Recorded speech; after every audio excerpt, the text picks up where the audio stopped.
Malapit na mga kababayan na matulad kay Pacquiao. Itong si Harry Roque, si Attorney Harry Roque. Next week kasi mga kababayan, sabi ng PAOK, magpa-file na sila ng kasong qualified trafficking kay Attorney Harry Roque. Parehas ng kaso po niya, non-bailable. Parehas ng kaso ni Pacquiao. Ayan po. PAOCC to file complaint against Harry Roque for involvement in Lucky South 99 operations. Yan yung sabi po ni PAOK spokesman Winston Casio sa interview po ni Christian Isguera sa kanyang podcast na Fox Fest na panood ko po kagabi. Inabot po ako ng alas 12 ng gabi sa panonood po sa interview kay Winston. So pari-parihas po yung kakahantungan nila. Talaga naman po, tama yung kasabihan, kapalaran man daw po ay hindi mo hanapin, dudulog at lalapit kung talagang akin. Yun ang kapalaran po, mga kababayan ni Attorney Harry Roque. Parehas kasi po ng kapalaran, parehas ng kinahantungan ni Pacquiao. At malamang sa malamang mga kababayan, yun din ang abutin ni na Senator Bongo at Bato. Yan po sabi dito ni Bato, go gave caps, cash as allowance, not bounty. Parang inamin lang. Parang inamin at nilaglag lang po ni Senator Bato si Bongo. Nera niya, hindi man bounty, kundi cash allowance. Mo na dapat mag-imbestiga mga kababayan at dapat nilang humarap sa Quadcom. Pero ang sabi mga kababayan ni Bongo at sa Kanibato, magsasagawa daw sila ng sarili nilang investigasyon. So, ang mangyayari, iimbestiga nila yung kanilang sarili kasi sila po yung tinuturong sangkot. Only in the Philippines na yung sarili nila gusto nilang imbestigahan sa Senado.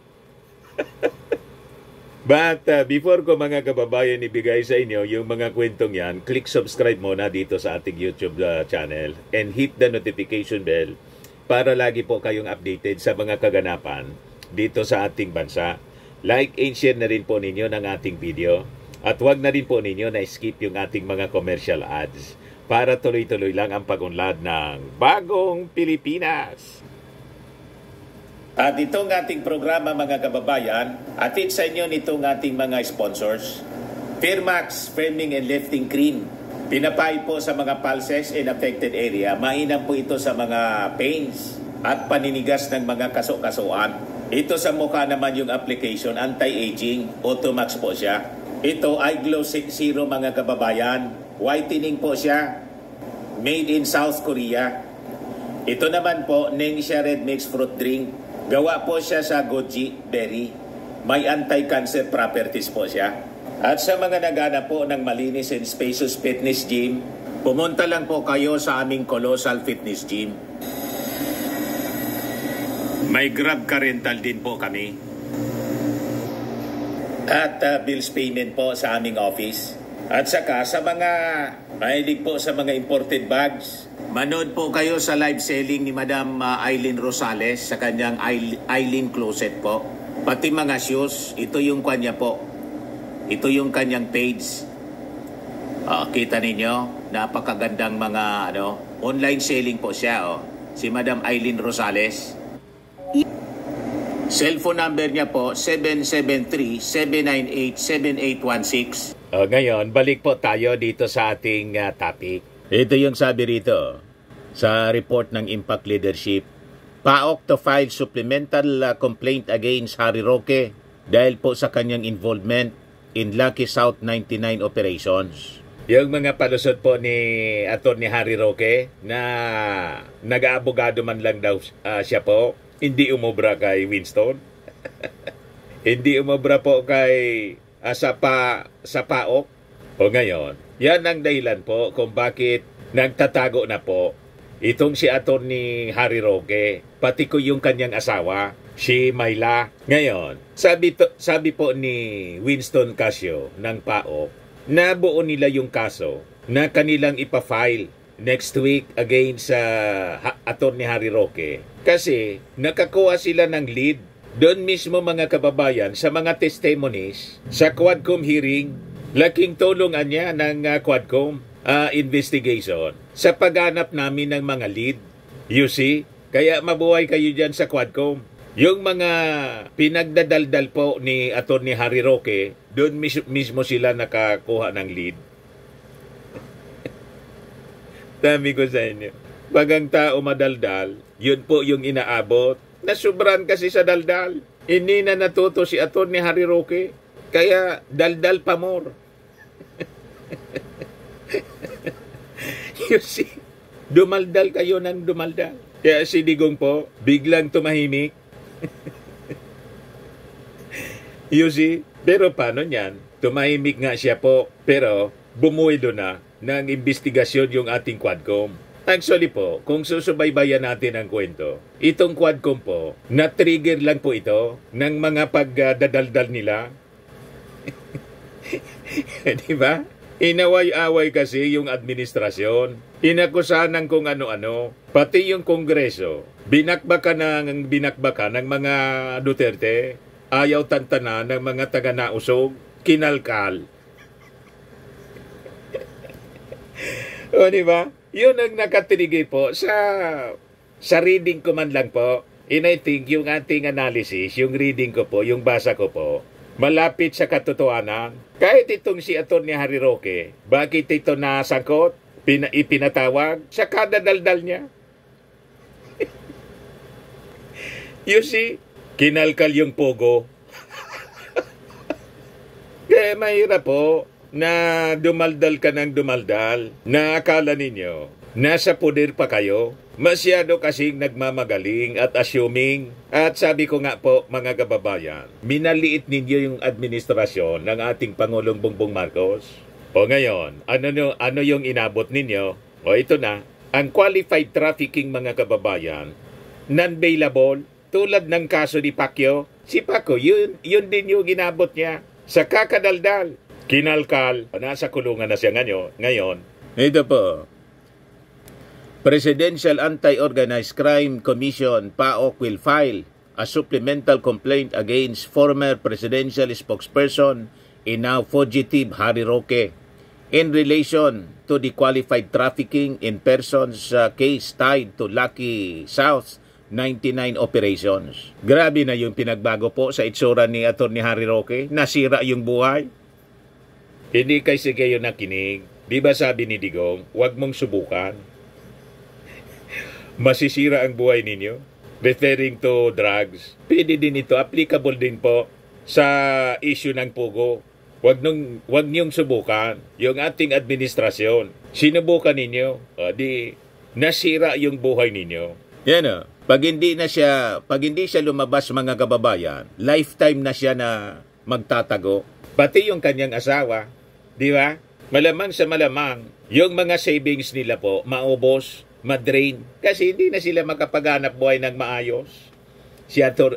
Harry Roque, yung mga cases na hinahawakan niya sa pag-practice niya bilang isang abogado, paano pa yon? Tama po? Ngayon, sige pa ang daldal sa kanyang social media account. Tinitrace na siya ngayon. At pasasaan, darating yung oras, masusukol siya ng ating mga otoridad. Yan o. Wala man ibang sisisihin, kundi siya. Parang hindi na naliligo si Atty. Harry Roque at parang hindi na po natutulog. Ni pag-ahit po ng kanyang bigote, hindi na niya magawa. Stress na po. Pero kung magyabang, mga kababayan, may mga videos pa siyang ginagawa. Hindi man po nagbabago.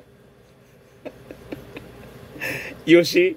Talagang nilulubog niya yung sarili niya.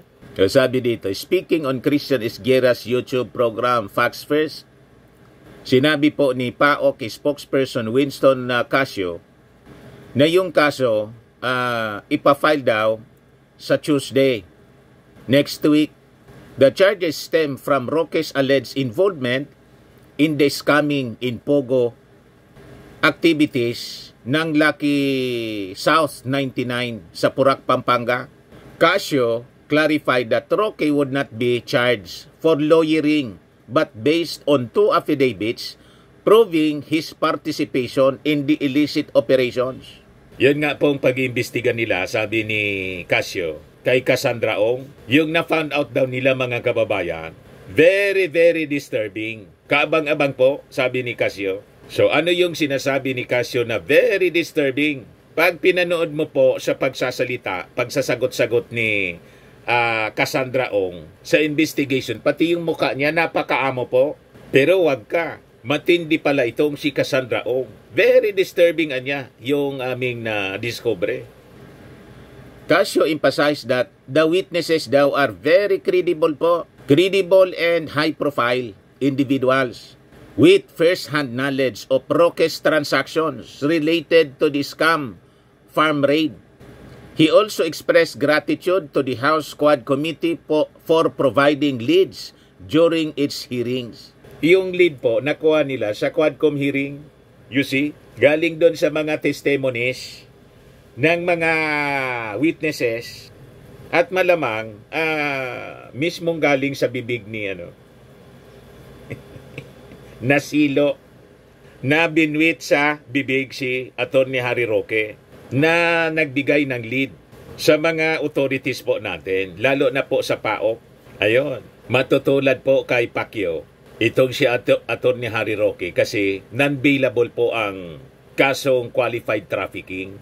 O ngayon, dito tayo sa sinabi ni Bato na magsasagawa daw sila ng sariling investigasyon. At saka, inamin niya na itong si Bongo nagbigay ng cash allowance. Para lang nanilaglag na niya si Bongo, mga kababayan. Ayan o. Bato, Go gave caps cash as allowance, not bounty. O diba, yung ibinulgar sa Quadcom ni Colonel Royina Garma, tapos ni Colonel Espinido, na may reward system daw, base sa tinawag nilang Davao model. Ang tawag po ni Bato, cash allowance. Kahit pa yung anong tawag po ninyo, ngayon, lumalabas, you have that admission na nagbigay ng pera. You see? Ayan po.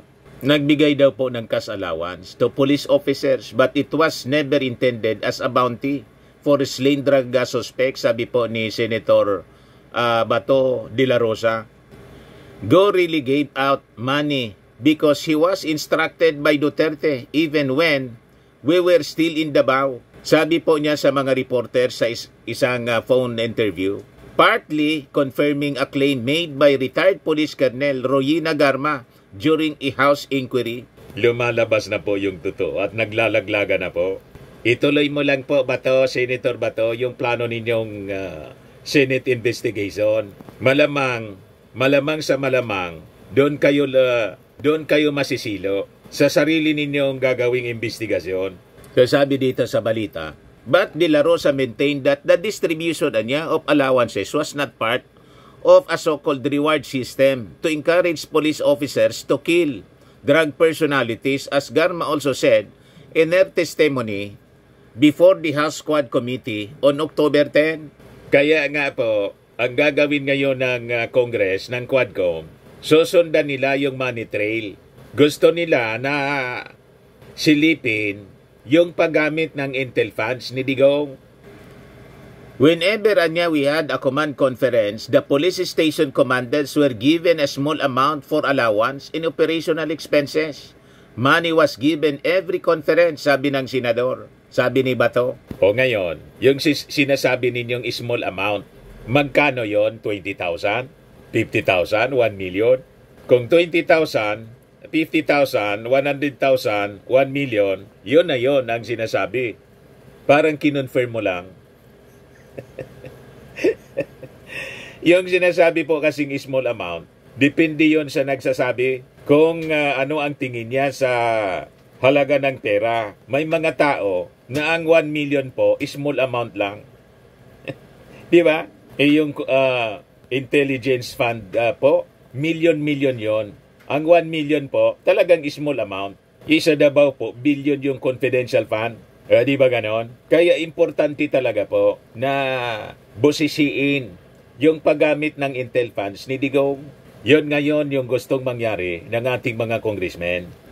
According to De La Rosa, who served as chief PNP during the previous administration, handing out of money to police personnel was normal practice throughout Duterte's years-long tenure as Davao City Mayor. One he would continue during his presidency. Tapos nilaglag na ni Senator Bato, si Bongo, pati si Digong. Di ba? Sabi ni Bato, when I was the PNP chief, anya, Duterte had provided allowances to all regional police director after our command conference just to reimburse the expenses of the travel. Last week, Garma, who played various roles in Davao City Police, before heading the Cebu City Police and later being appointed general manager ng PCSO, turned on her former boss and accused Duterte of offering money for each killed drug suspect. So sabi po ni Garma, yung cash rewards daw po, umaabot hanggang 1 million were given for the killing of suspects, including politicians suspected of involvement in illegal drugs. Garma, who previously denied being close to the former mayor and president, Duterte said, Duterte had patterned his drug war after the Davao model. So, parang nagkalaglaga na po. Sa statement na pinalabas ni Bato, kaya lang ang tawag niya allowance. Para makalusot po, ang tawag niya allowance. Para maiba doon sa ibinulgar ni Garma na mayroong Davao model na reward system. You see? Ngayon, doon sa planong investigasyon po, ito yung sinasabi natin na garapalan. Ewan ko kung ano yung magiging reaksyon ng ibang mga senador dito kung paintulutan nila ang ganitong uri ng investigasyon na kung sino yung mga nasangkot, sila mismo yung mag-iimbestiga sa sarili nila. Di ba? Sabi dito ni Bato, nahihiya rin ako. Baka sabihin ng tao na self-serving ang ginagawa ko at gusto ko lang i-clear ang pangalan ko. Kaya ako naghiring. May delikadesa din tayo. Naya din tayo. Pero kailangan na talaga na ma-maintain ang check and balances. We have to do it. Yun naman talagang direksyon yan. I-clear yung pangalan nila. Ano pa man yung intention niya. Di ba? Sabi ko nga mga kababayan, kung may kahihiyan siya, may delikadesa sila ni Senator Bongo, hindi dapat sila yung nag-initiate niyan. At kung yung Senado mag-iimbestiga po, dapat wala sila doon. Dapat mag-inhibit sila. Kasi the mere presence ni Bato at saka ni Bongo during the investigation, magdadalawang isip yung mga witnesses na magsabi ng totoo. May intimidate, lalo pa si Kerwin Espinosa na direktang itinuro siya. Magsasalita ba yon sa harap niya mismo? So magiging katawa-tawa po yung gagawing investigasyon. Yan kung gusto ng Senado na sirain na mismo ninyo ang inyong institusyon. Pero nasa sa inyo yan. E di ipagpatuloy ninyo. Tingnan natin kung ano yung magiging pagtingin ng ating mga mamamayang Pilipino. At tingnan natin kung anong magiging resulta nito sa inyong credibility. Malamang yung ranking ninyo sa survey lalong bubulusok. Tama? Hindi na kayo makaulit, makabalik pa sa Senado. Lalo si Bato, nasa pang-17 na po. At si Bongo, na number 5, malamang mga kababayan, bumulusok na rin. Lalo sabi sa survey, 83% yata yon sa mga mamamayan natin, yung mga voters, hindi daw iboboto yung mga pro-China. Si Bato po at saka si Bongo, mga pro-China. Yan ang pagkakakilala. Kasi nga po, close associate sila ni Digong. Yung sabi ni Bato, gusto daw nila na mag-conduct ng isang impartial inquiry. Paano magiging impartial inquiry na sila yung sinasangkot? Di ba? Napaka-imposible po. Hindi ka panipaniwala. Kaya tama po itong reaksyon ni Congressman Abante. More biased anya than actually balanced. House Committee on Human Rights Chairperson in Manila 6th District Representative Benny Abante Jr. warned that Senator Bato de la Rosa's close ties with former President Rodrigo Duterte could undermine the impartiality of the Senate investigation into the previous administration's bloody war on drugs. So sabi po ni Abante, ito anyang si De La Rosa would be more biased than balanced in the hearing. Tama po. Sabi natin, kung sa husgado po, pagkaibigan ng judge yung akusado or kamag-anak for delikadesa at para hindi ma-accuse yung judge ng pagiging bias sa kanyang mga desisyon, ang ginagawa po, nag-i-inhibit siya sa kaso. Pero dito po, talagang pakapala na po ng mukha. Di ba? Ganon sila mga kababayan kagarapal at gusto nilang mangyari, maniwala tayo. Imagine, iimbestigahan nila yung sarili nila. Yung amo niya, iimbestigahan niya. Mangyari niyan tulad ng hearing na ginawa ni Bato at ni Bongo doon sa issue ng pag-aresto kay Pacquiao. O diba, mga kababayan, ginamit lang nilang dalawa para sa kanyang kaibigan. Nasira yung Senado po. O ngayon, kung itong mga kasama niyang senador, hahayaan nila, nasa sa inyo yan. Di ituloy ninyo po yung investigasyon. Tingnan natin kung anong magiging pananaw ng ating mga mamamayang Pilipino. Malamang sa susunod po, ang panawagan na ng ating mga mamamayan, abolish Senate. Tanggalin na po ang Senado. Mga naghanap ng malinis and spacious fitness gym, pumunta lang po kayo sa aming Colossal Fitness Gym. We also offer Grab Car Rental with our brand new 2023 model ng Toyota Innova. We also accept booking for those who are planning to travel via PAL, Cebu Pacific, and other airline companies, local and international, and bills payment for Meralco Bills, PLDT, Aleco Bills, etc. Ang Colossal Fitness Gym is located at 3rd floor Security Bank Building, Landco Business Park, Legazpi City, Albay. For inquiries, look for Chilon Maravillas. Contact number 0966-802-0949. Yan yung aming Innova. Lagi na pong matao sa amin. Pati mga foreigners po, tingnan ninyo. Mga British tourists sila. Ang lalaki ng katawan na, mga kababayan, nag-gym sa amin. Ito naman po, Indian National. Ito mga mga European sila. Ito naman yung bago naming product na binibenta online, iGlow Serum. Whitening po siya galing sa South Korea. Tingnan ninyo yung epekto sa aking anak na architect entrepreneur, Riz Maravillas. For inquiries, look for Riz Maravillas on FB. Ito naman po, Firmax Firming and Lifting Cream. Pinapahid po ito sa mga pulses and affected area. Mainam po ito sa mga pains at paninigas na mga kaso-kasuan. Ito po, Automax Radiant Serum. Sa mukha naman yung application. Anti-aging po siya. You will look 10 years younger than your age. Sa mga cancer patients naman po, baka lang gusto ninyo itong itry. Nengxia Red Mix Fruit Drink. Hindi man po siya gamot, food supplement siya. Kaya lang, gawa siya mga kababayan sa goji berry. Yung goji berry may anti-cancer properties. Yung mga inquiries ninyo, dumiretso na lang kayo sa aming messenger sa Facebook para masagot namin agad. Ayos po, ako po si Dante Maravillas. Bye-bye. God bless.